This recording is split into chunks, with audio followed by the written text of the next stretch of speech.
오늘의 이야기. 조선 왕조실록도 못 막은 호랑이 곶감이 막았다. 역사로 보는 호랑이와 곶감. 제1부 조선의 공포 그리고 정체불명의 괴물 곶감. 안녕하세요, 하루설화입니다. 오늘 들려드릴 이야기는 대한민국 사람이라면 누구나 아는 이야기, 바로 호랑이와 곶감입니다. 에이, 그거 다 아는 얘기잖아. 호랑이가 곶감 무서워해서 도망가는 거 아니야? 네, 맞습니다. 하지만 여러분, 혹시 이건 알고 계셨나요? 이 이야기가 만들어진 조선시대의 호랑이라는 존재가 얼마나 절대적인 공포였는지 말이죠. 단순한 짐승이 아니라 상군이라 불리며 나라에서도 어쩌지 못했던 그 공포의 대상이 왜 하필 쭈글쭈글한 곶감 따위에 벌벌 떨었을까요? 오늘 그 진짜 뒷이야기를 파헤쳐 봅니다. 자, 시계를 거꾸로 돌려보겠습니다. 때는 바야흐로 조선 중기 혹은 후기쯤으로 추정됩니다. 당시 조선은 호담국이라 불릴 정도로 호랑이가 많았습니다. 조선 왕조실록에도 호랑이 피해 기록이 수백 건이 넘죠. 심지어 궁궐 안에 호랑이가 나타나서 왕이 거처를 옮길 뻔했다는 기록도 있습니다. 밤이 되면 한양 도성문을 닫아 걸고 아무도 밖으로 나가지 못했습니다. 왜냐? 잡혀먹히니까요. 그런데 어느 눈 내리는 깊은 겨울밤, 배가 너무 고파서 눈이 뒤집힌 호랑이 한 마리가 산을 내려옵니다. 이 호랑이는 그냥 호랑이가 아닙니다. 몸길이 3m, 몸무게 200kg이 넘는 백두산 호랑이, 바로 한국범입니다. 앞발로 한번 치면 황소 등뼈가 부러진다는 그 맹수죠. 이 녀석이 민가로 슬금슬금 내려옵니다. 발소리도 안 냅니다. 고양이과니까요. 어느 허름한 초가집 앞에 딱 멈춰섭니다. 방 안에서는 아이가 자지러지게 울고 있습니다. 으앙, 으앙. 호랑이는 생각합니다. 오늘 저녁은 저 놈이다. 부드러운 애기 고기구나. 어머니가 아이를 달래기 시작합니다. 여기서부터 비극, 아니 희극이 시작되죠. 뚝, 울지마. 저기 밖에서 늑대 왔다. 아이는 계속 웁니다. 호랑이는 코웃음을 칩니다. 늑대? 흥, 내 간식거리도 안 되는 놈이지. 뚝, 저기 불곰 왔다. 곰. 아이는 여전히 웁니다. 호랑이는 의아합니다. 어라? 곰도 안 무서워해? 이 녀석 담력이 보통이 아닌데? 어머니는 점점 더 무서운 걸 댑니다. 마침내 결정적인 한마디를 던지죠. 자꾸 울면 호랑이가 물어간다. 자, 여러분이 호랑이라면 어떨까요? 자신의 이름이 나왔습니다. 천하의 상군 호랑이가 왔다고 했는데 방 안의 아이는 으앙, 싫어. 호랑이 싫어. 더 크게 웁니다. 호랑이는 엄청난 충격을 받습니다. 뭐야? 나를 무시해? 내가 왔는데도 안 그쳐? 호랑이의 자존심에 금이 쩍 갈라지는 순간 어머니가 비장의 무기를 꺼냅니다. 옛다. 여기 곶감 있다. 그 순간 거짓말처럼 아이의 울음소리가 뚝 그칩니다. 정막이 흐릅니다. 호랑이는 그 자리에서 얼어붙습니다. 머릿속 회로가 엉키기 시작하죠. 호랑이인 나보다, 불곰보다 저 아이를 1초 만에 침묵시킨 놈. 곶감. 도대체 저놈은 누구지? 소리도 없고 냄새도 없는데 나보다 더 흉포하고 잔인한 놈이 분명하다. 호랑이는 상상의 나래를 펼칩니다. 곶감이라는 놈은 뿔이 셋 달렸을까? 아니면 이빨이 쇠로 되어 있을까? 그때였습니다. 뭔가 묵직한 것이 호랑이의 등 뒤로 털썩 하고 떨어집니다. 호랑이의 척추가 휘청할 정도의 무게감, 그리고 목덜미를 꽉 움켜쥐는 악력. 호랑이는 직감합니다. 왔다. 놈이 왔다. 곶감이 내 등을 덮쳤다. 하지만 여러분, 호랑이 등에 탄 건 곶감이 아니었죠? 과연 그 밤 호랑이의 등 위에서는 무슨 일이 벌어졌을까요? 2부에서 상상을 초월하는 레이스가 펼쳐집니다. 제2부 죽음의 질주와 엇갈린 동상이몽. 1부에서 호랑이 등에 정체불명의 무언가가 올라탔죠. 네, 바로 소도둑입니다. 이 소도둑 간도 큽니다. 이 밤중에 남의 집 소를 훔치러 들어왔다가 어둠 속에서 호랑이를 살찐 암소로 착각한 겁니다. 지금 상황을 정리해 볼까요? 이건 역사상 유례가 없는 동상이몽의 현장입니다.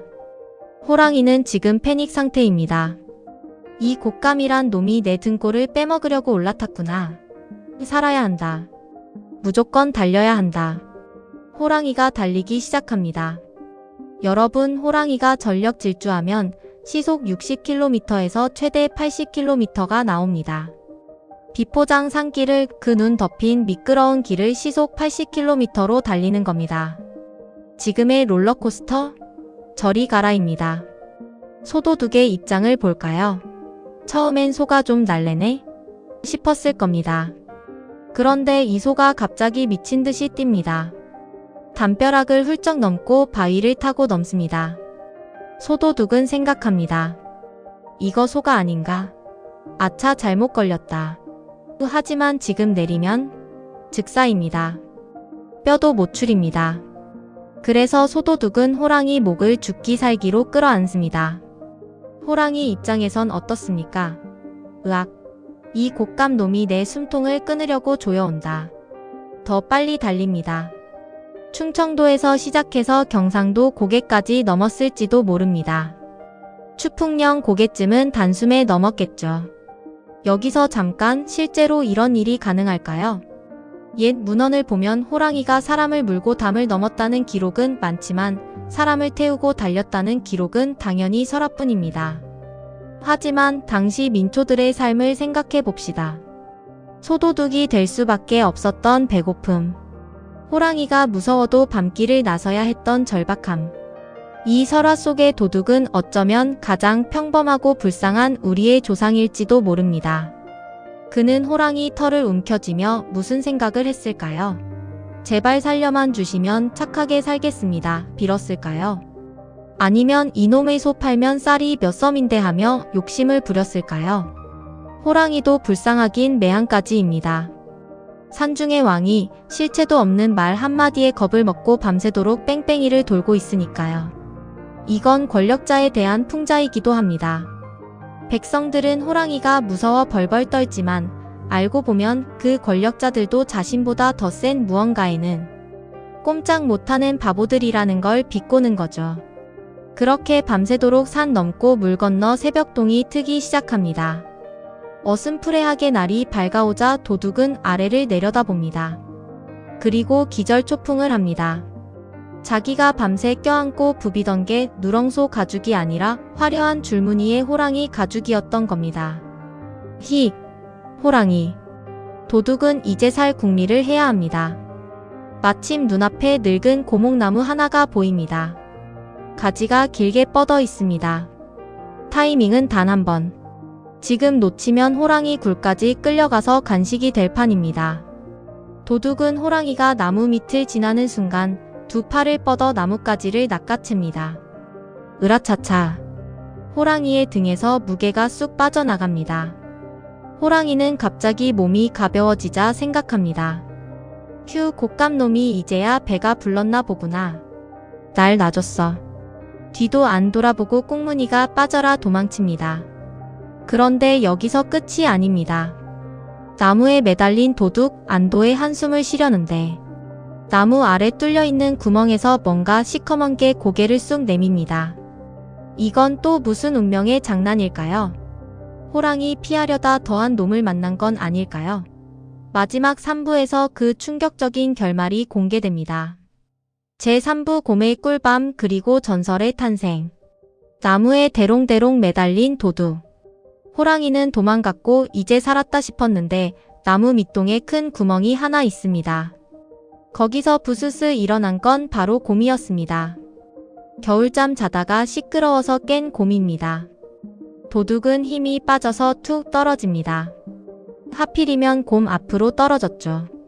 곰은 눈을 비비며 봅니다. 뭐야 이거?